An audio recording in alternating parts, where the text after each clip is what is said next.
ورحمة الله وبركاته. الحمد لله الذي هدانا بنور الإيمان والإسلام وما كنا لنهتدي لولا أن هدانا الله. الصلاة والسلام على سيدنا محمد وعلى آله الذين أحيوا سنته وعملوا بشريعته. أما بعد، کہ محمد سے وفا تو نے تو ہم تیرے ہیں، کہ محمد سے وفا تو نے تو ہم تیرے ہیں، یہ جہاں چیز ہے کیا لوح و قلم تیرے ہیں.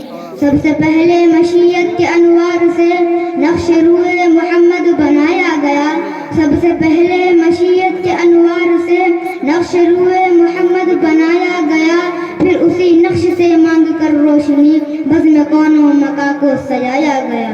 سامعین کرام اور عاشقان نبوت، ذات مقدس کے تذکرے سے ہم اس محفل کو منور کرنا چاہتے ہیں.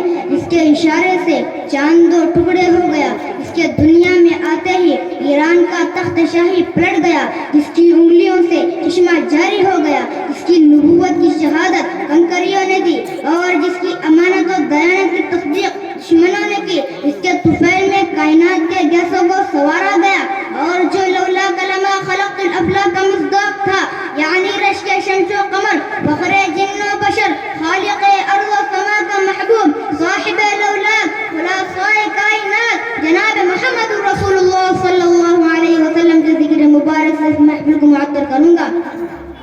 حضرات، سیدہ آمنہ کا تارا، عبداللہ کا جگر پارا، امام الانبیاء، سرتاج اولیاء، فخر رسول، مولائے کل، احمد مجتبی، محمد مصطفیٰ اگر نہ ہوتے تو یہ شمس و قمر نہ ہوتے، اگر ختم رسول نہ ہوتے تو یہ بحر و بر نہ ہوتے، اگر امام الانبیاء نہ ہوتے تو شجر و حجر نہ ہوتے، اگر سرتاج اولیاء نہ ہوتے تو یہ ارض و سما نہ ہوتے، اگر محبوب کبریا نہ ہوتے تو لوح و قلم نہ ہوتے، اگر ہادی عالم نہ ہوتے تو 1,24,000 کم و بیش انبیاء کرام کا سلسلہ نہ ہوتا.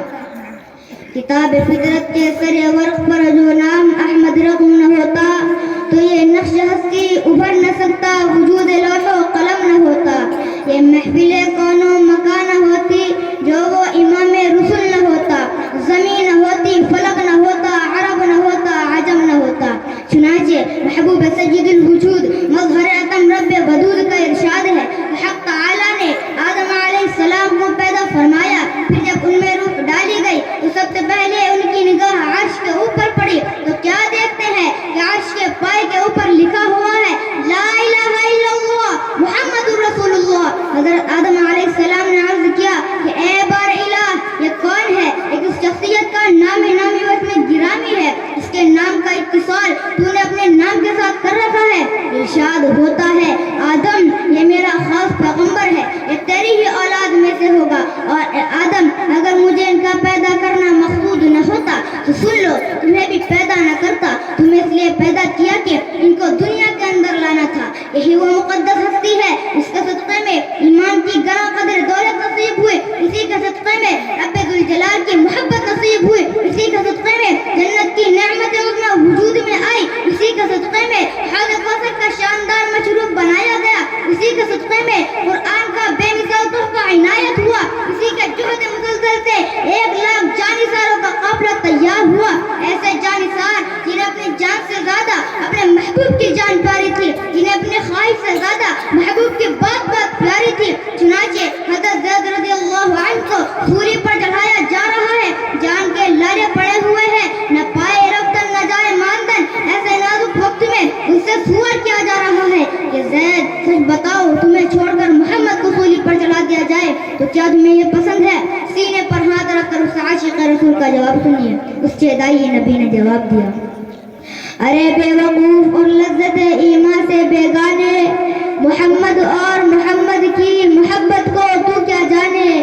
کہاں برداشت دیکھی تم نے شیدائے محمد کی، خواہش برداشت کر سکتا نہیں پائے محمد کی.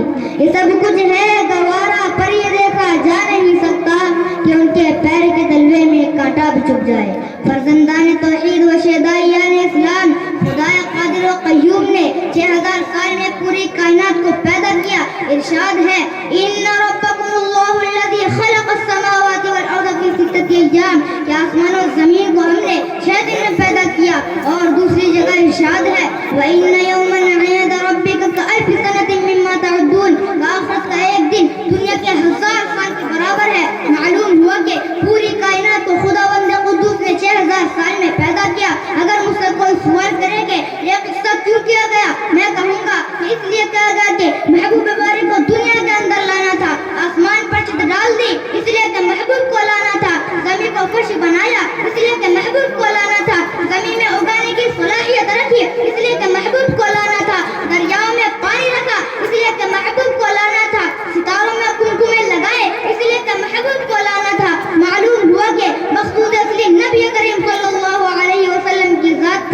سے یہ سارا نظام بنایا گیا.